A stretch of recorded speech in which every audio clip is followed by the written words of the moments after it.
Kashifu Inuwa Abdullahi is a notable Nigerian technocrat, currently serving as the Director General of the National Information Technology Development Agency, or NITDA. In his current position, Abdullahi has made significant strides in advancing the Nigerian ICT sector. He has been instrumental in implementing strategic initiatives to promote digital inclusion, accelerate innovation, and improve access to critical IT infrastructure across Nigeria. His efforts have notably contributed to the ICT sector's growth, reflecting in the increased contributions to Nigeria's GDP over the years. He has also been recognized for his contributions with numerous awards, including the 2022 Outstanding Corporate Governance CEO Award by Forbes and the National Productivity Order of Merit Award by the former President of Nigeria, Muhammadu Buhari, showcasing his substantial impact in bridging the digital divide and propelling Nigeria towards a digitally driven economy. Hello, I'm Lorien Gamaroff, the CEO of Centbee, and you're watching the Centbee show. And I'm delighted to introduce my next guest, Kashifu Inuwa Abdullahi, the Director General and the CEO of the National Information Technology and Development Agency. Welcome to the show. Thank you, Lorien. Thank you for having me. Thank you, yes. We're speaking now at the conclusion of the Digital Nigeria 2023 conference, and it's been a fantastic event. And I'm always pleased to be participating in this event, and I think this is the 7th conference that has been held. It is 17th, but you know it evolved from e-Nigeria to Digital Nigeria, but this is the second Digital Nigeria conference. We started the Digital Nigeria conference last year. Great. Excellent. And now, as the Director General of the agency, I'm just interested to know, what is it that the agency is focused on, the work that you're doing? Would you be able to just give us some insight into that? So the National Information Technology Development Agency was established in 2001 to implement Nigerian national IT policy. So the time the agency was established, less than 500,000 Nigerians had access to computer, and ICT was contributing less than 0.5% to the Nigerian GDP. So the law of the agency was passed as an act in 2007. So the agency implemented that policy successfully, and in 2012 we had a new policy, the ICT policy as well, which was also a continuation of the IT policy as the IT evolved from IT to ICT.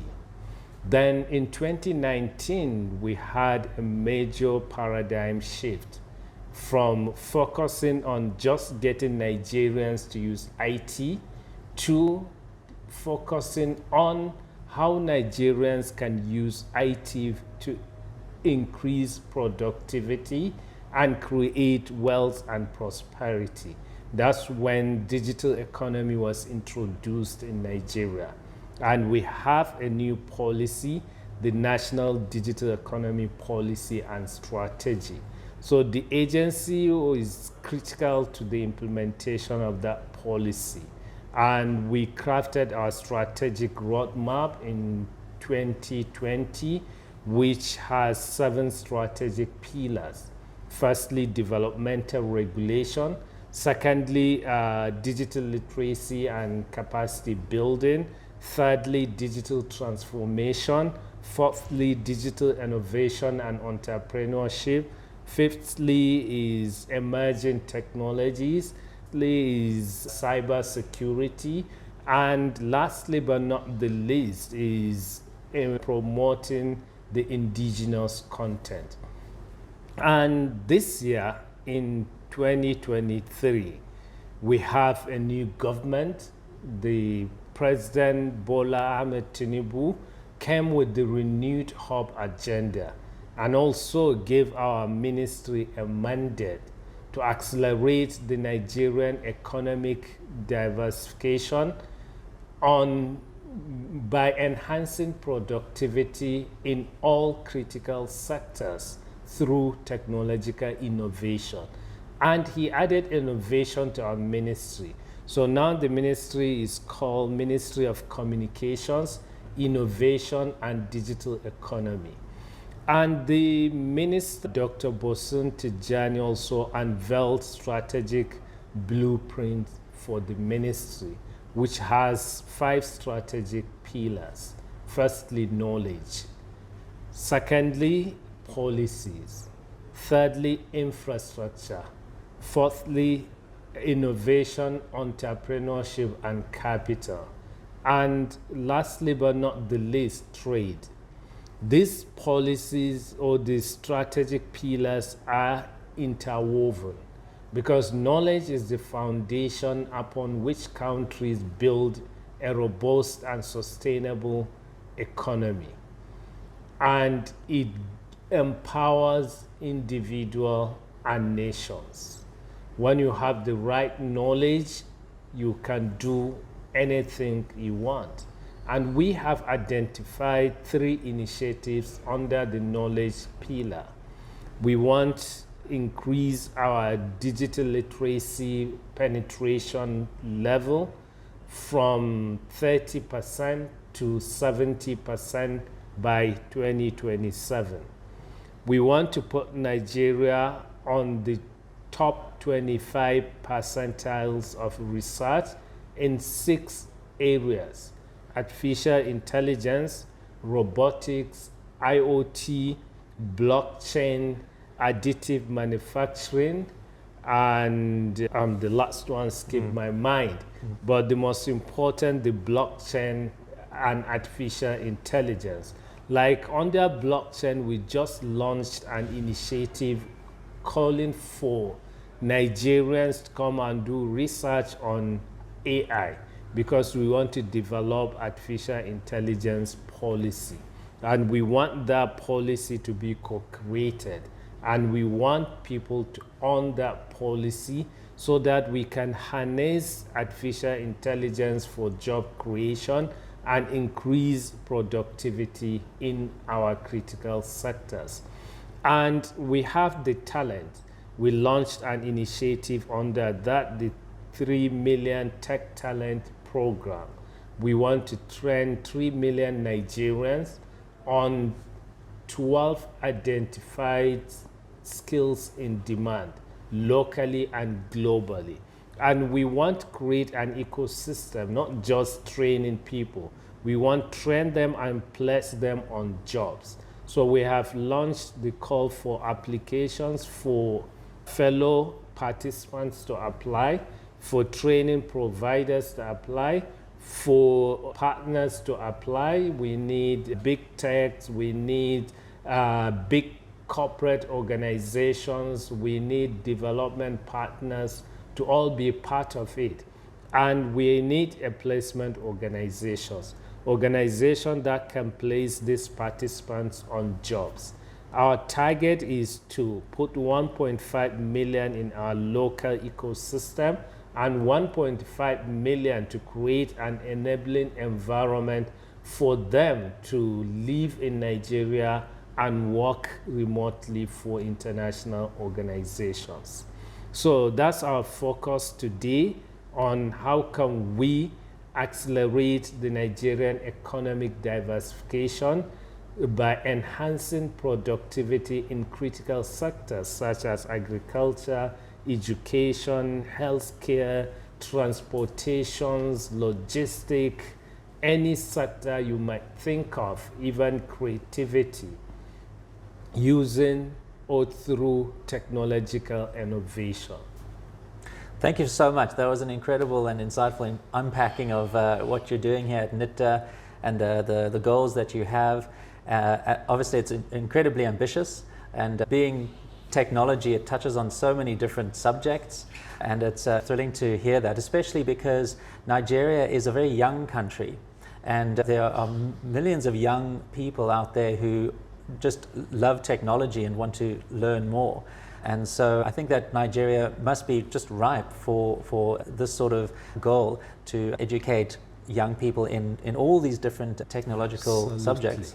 Absolutely, because we want to leverage on that our competitive advantage to position Nigeria as the global talent net exporter. Because we know when it comes to talent, we can compete with any country on this planet. So we know our competitive advantage, we know our strength. That's why we are focusing on that and making our human capital our greatest resource. Yes, and what's fascinating to me, and obviously a great interest to Centbee, is that government has focused on blockchain as one of the pillars that you mentioned. And that's incredibly interesting and quite unique in the world, because a lot of people out there and countries out there look at blockchain as some sort of threat, perhaps to financial systems or something like that. Now, of course, before you entered the public sector, you were very much involved in the private sector as a successful and accomplished CEO. And I think that's where you first got involved with. It was around 2011.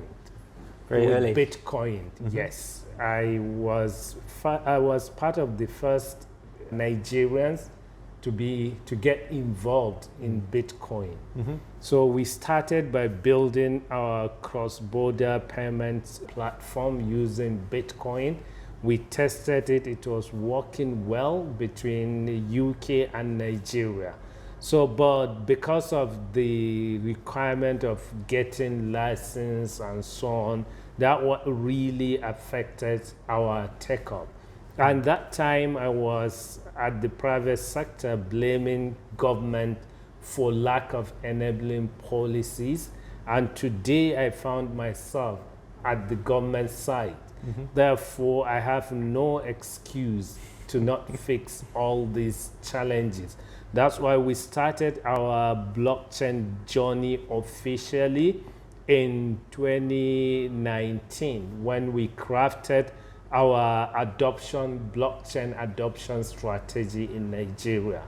Then we have the policy early this year approved by the Federal Executive Council.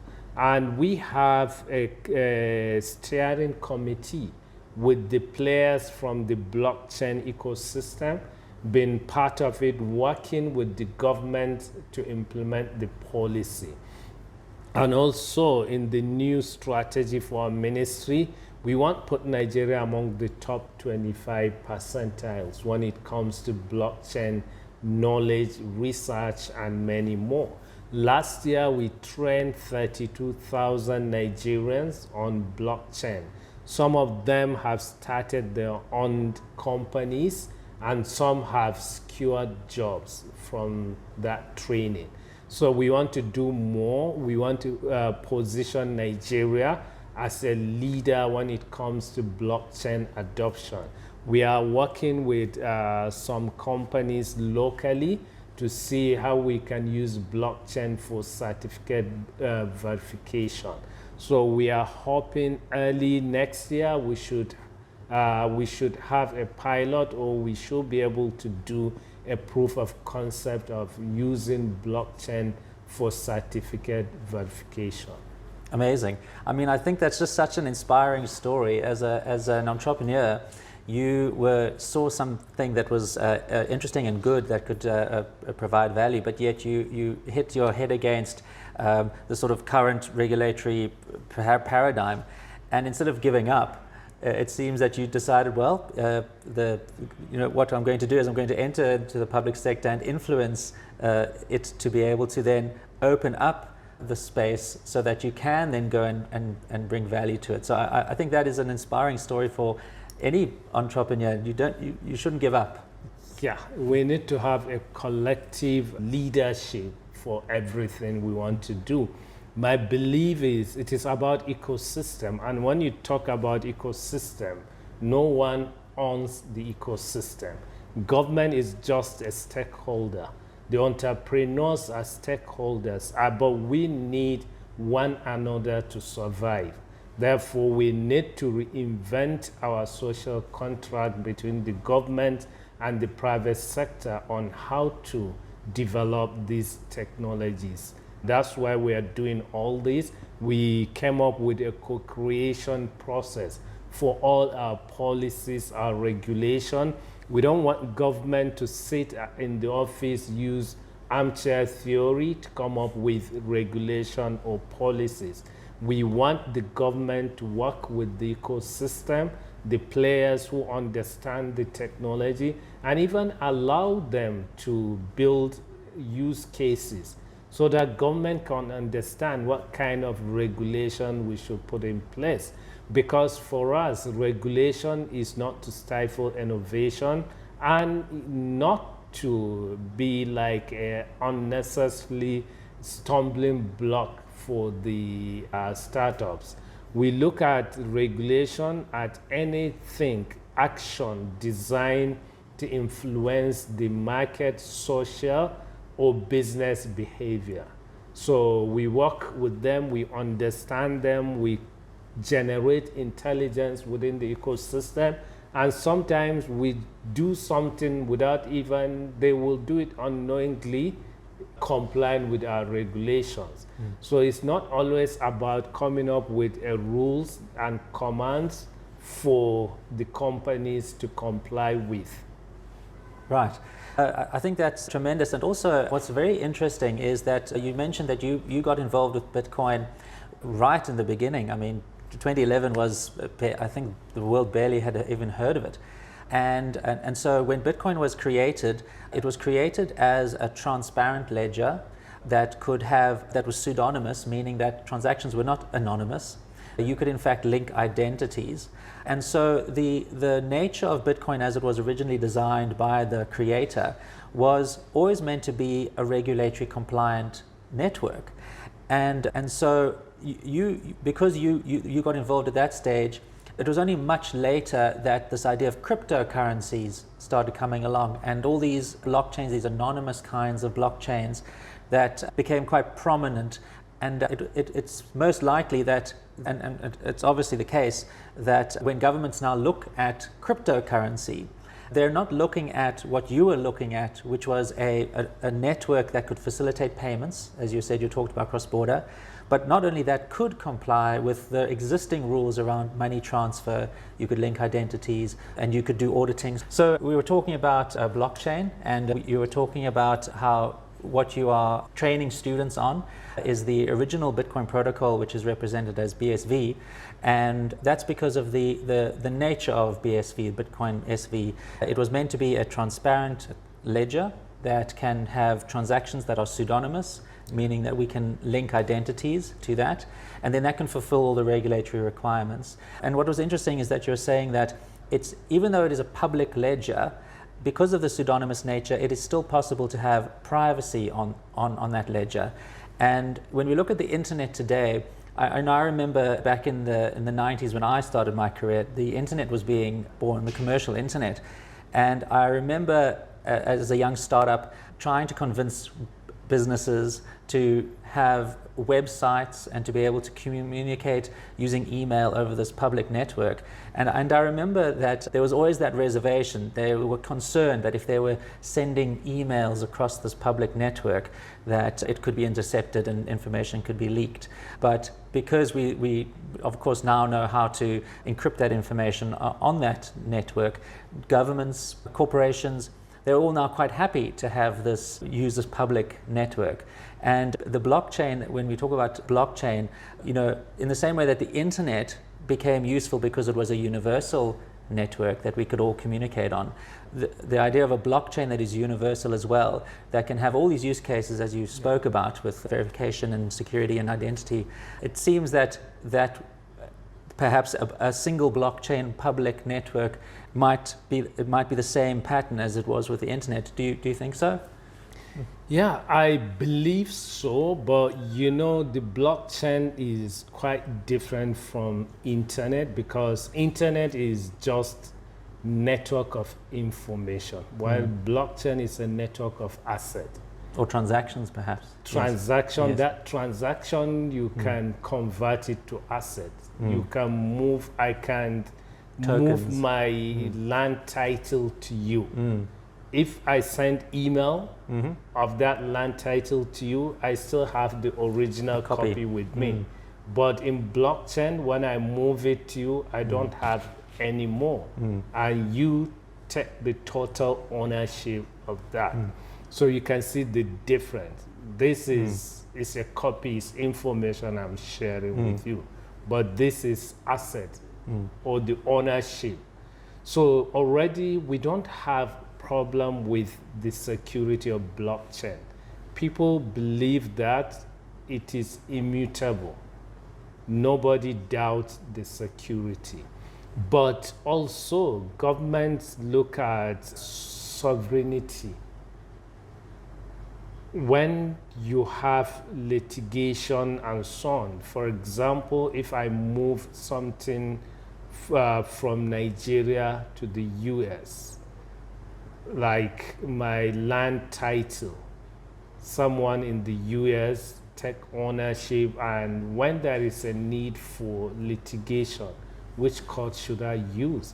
I think that's why some are still having the impression it's good if we can build something, for example, like the Nigerian government or an organization. Like I know in the blockchain, you can have a private system that can make the consensus, agreement for a transaction. But if you really want to be able to have that jurisdiction, I think it's better if we can design it in such a way for certain transaction you can have a private network. If there is something you can go and check, you can have the audit trail. Verified on the public.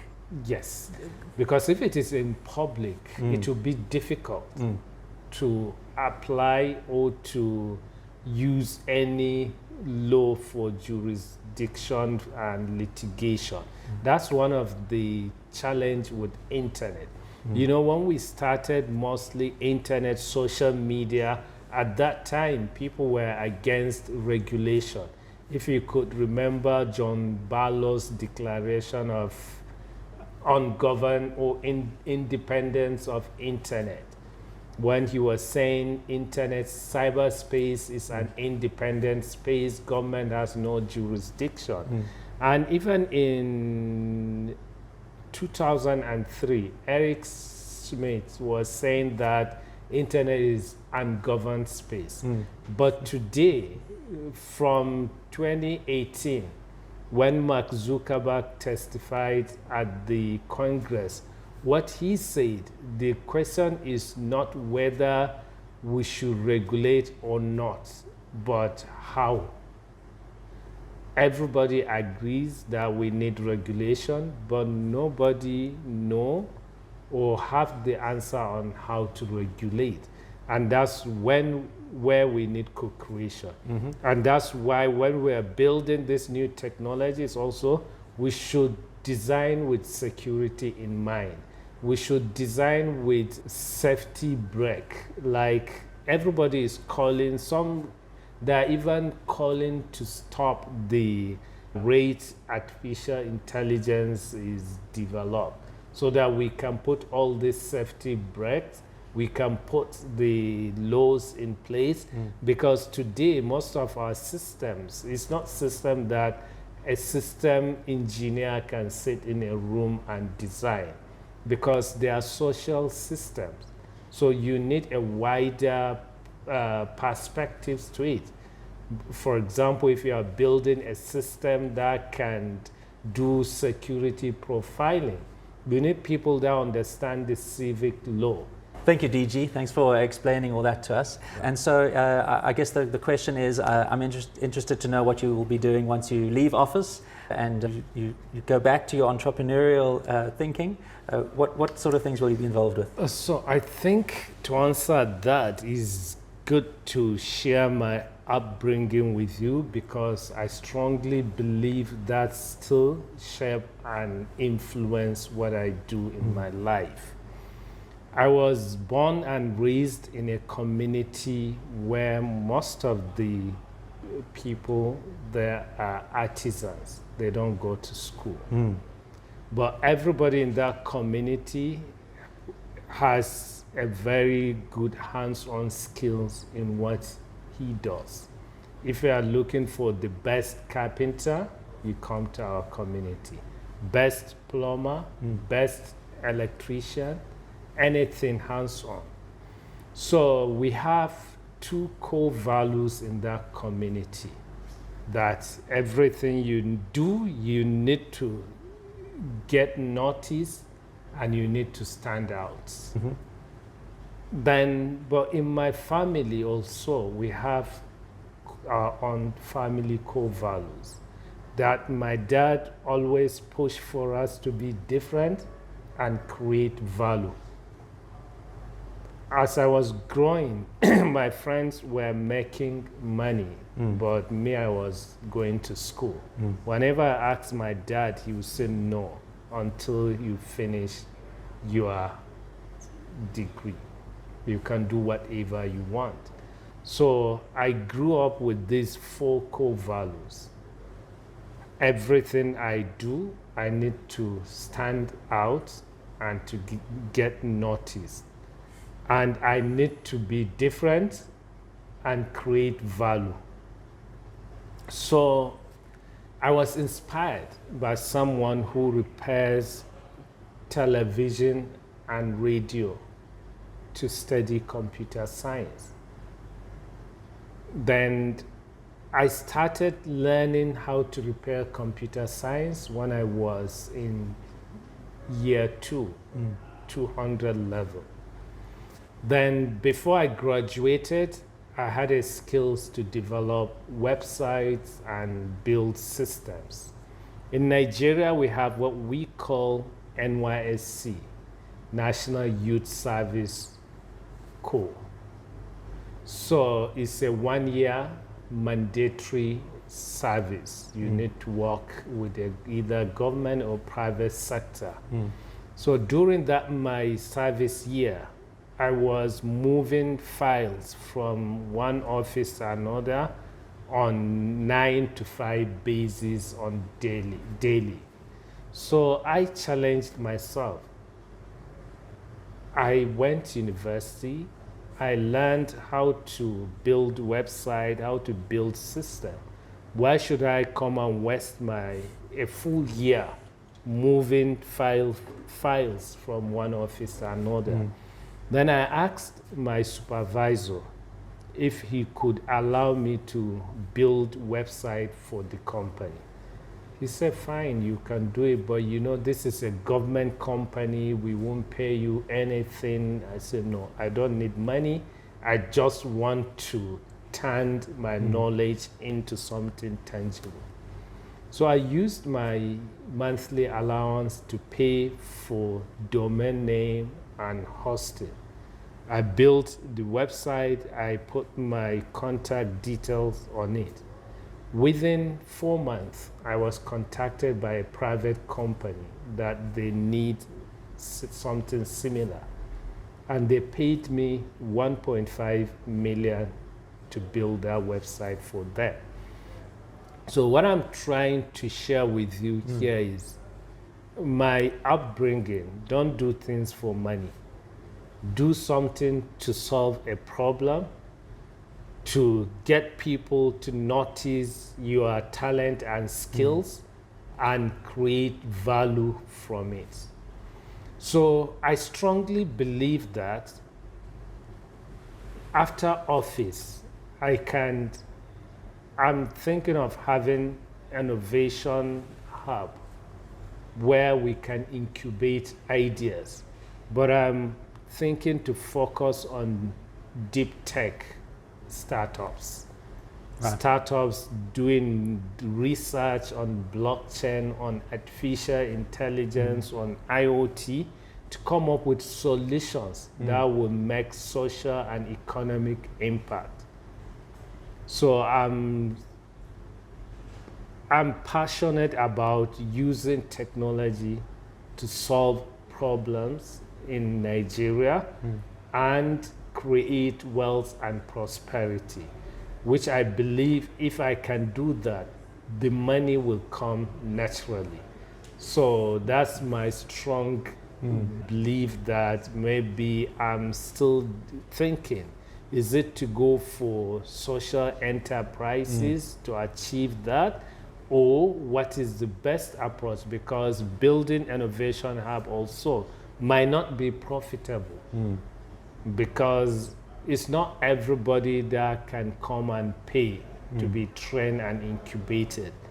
But you can train startups by investing in them and taking equity from them, and also challenge them to come up with solutions that will make both social and economic impact, because we have so many problems in Nigeria that need solutions, and we cannot solve them with the same way we've been trying to solve. So I see an opportunity of using technology to solve them and leapfrog our economy.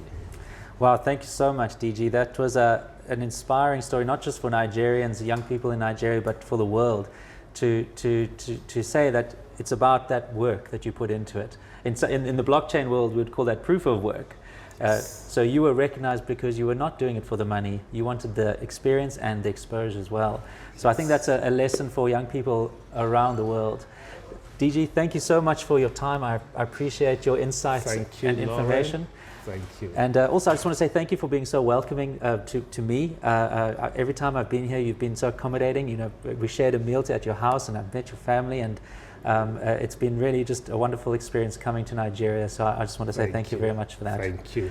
We've been speaking to Kashifu Inuwa Abdullahi, the Director General of NITDA, the National Information Technology and Development Agency, talking about blockchain and their goals and what's going on in the country. Thank you very much for tuning in. Please come back soon.